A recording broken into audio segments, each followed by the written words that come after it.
नमस्कार, मैं नूतन शर्मा आखिर हिंदी समूह की इस पठन श्रृंखला में आप सभी लोगों का स्वागत करती हूँ। आज मैं ईसाई उपन्यास के छठे भाग के 14वें और 15वें दृश्य को प्रस्तुत करने वाली हूँ। उन दिनों चारों ओर बाबा की ख्याति फैलने लगी। धीरे धीरे उनके भक्त समुदाय की संख्या में भी वृद्धि होने लगी। कई ख्यातनाम लोग, कई तरह के सन्यासी, योगी, त्यागी के साथ ही सर्व सामान्य लोगों की बाढ़ भी शिरडी में आने लगी। नाना साहब चांदोरकर, काका साहेब दीक्षित, दास गड़ू, लक्ष्मण गणेश अर्थात काका महाजनी, अन्ना साहेब दाभोलकर, श्रीमंत बाबू साहेब बूटी, उपासनी बाबा, रघुवीर भास्कर, पुरेंदर, राधा कृष्ण आई, बालाराम मानकर, दादा साहेब खापर्ड़े, अन्ना चिड़चिड़कर, बालकृष्ण विश्वनाथ देव, बाबा साहेब माटे, अब्दुल भाई, सगुण मेरू नाइक, इसके अलावा नाना वल्ली, मुक्तराम, भाऊराव, कुम्हार, संत मेहर बाबा, तुलसीदास भीका कोने, माली बाबा, नाना साहेब निमोड़कर, दामू अन्ना राशने, भाऊ साहेब धुमाल, दादा केलकर, बाईजाबाई, साई माई, जोगई, लक्ष्मीबाई सिंधे, लक्ष्मीबाई गाडगिल आदि आदि कितने नाम लें। विविध तबकों, जाति, धर्म आदि के लोग शिरडी में इकट्ठा हो रहे थे। जाति धर्म के कवच कुंडल को निकाल फेंक अपने भीतर के एक पाक साफ मनुष्य को खोजने के लिए बाबा के चरणों पर सिर झुकाते थे। किसी को लौकिक दुख से मुक्ति चाहिए थी तो कोई आध्यात्मिक विकास चाह रहा था। वहाँ हर एक की तरह की आशा आकांक्षा पूरी होने वाली थी। वे बड़ी उम्मीद के साथ आते और वहाँ से शांति और आनंद से लौटते। इन सब लोगों के लिए बाबा साक्षात कल्प वृक्ष थे।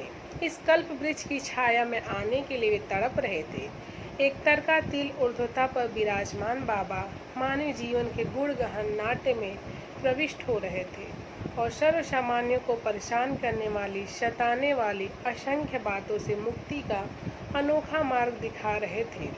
मानव जीवन को बाबा का दिया अद्भुत मार्गदर्शन और उनके बताए मार्गों के कारण गहन गूढ़ जीवन को कोई रहस्यात्मक वलय प्राप्त हो रहे थे। बाबा ने एक अद्भुत संघर्ष और एक अतर्क जीवन प्रणाली का प्रारंभ किया था। 15वां दृश्य।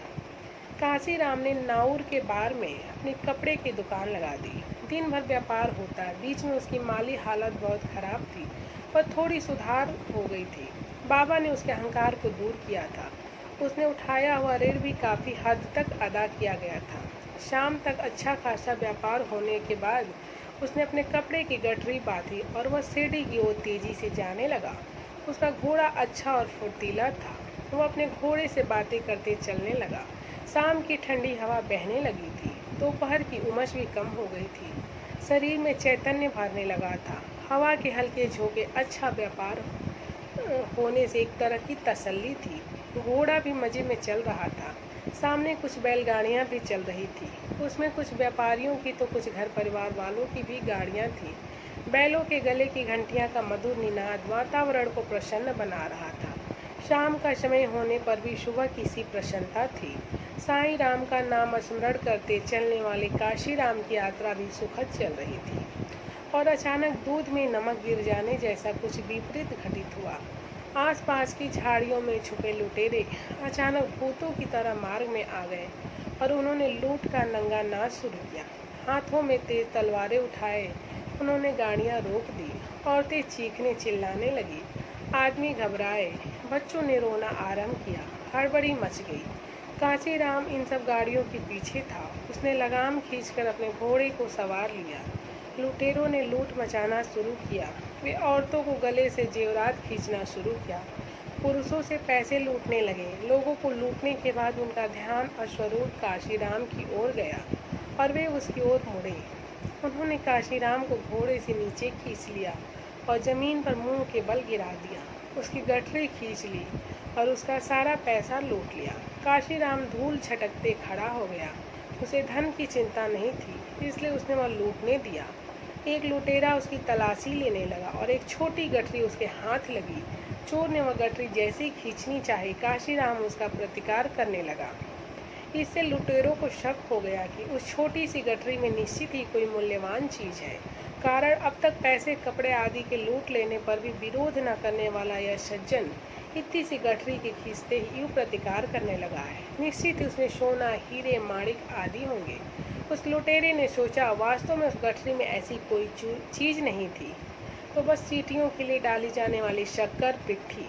जानकी दास ने चींटियों को शक्कर डालने का व्रत जो दिया था उसे, तब से उस गठरी उसके पास हमेशा रहती थी।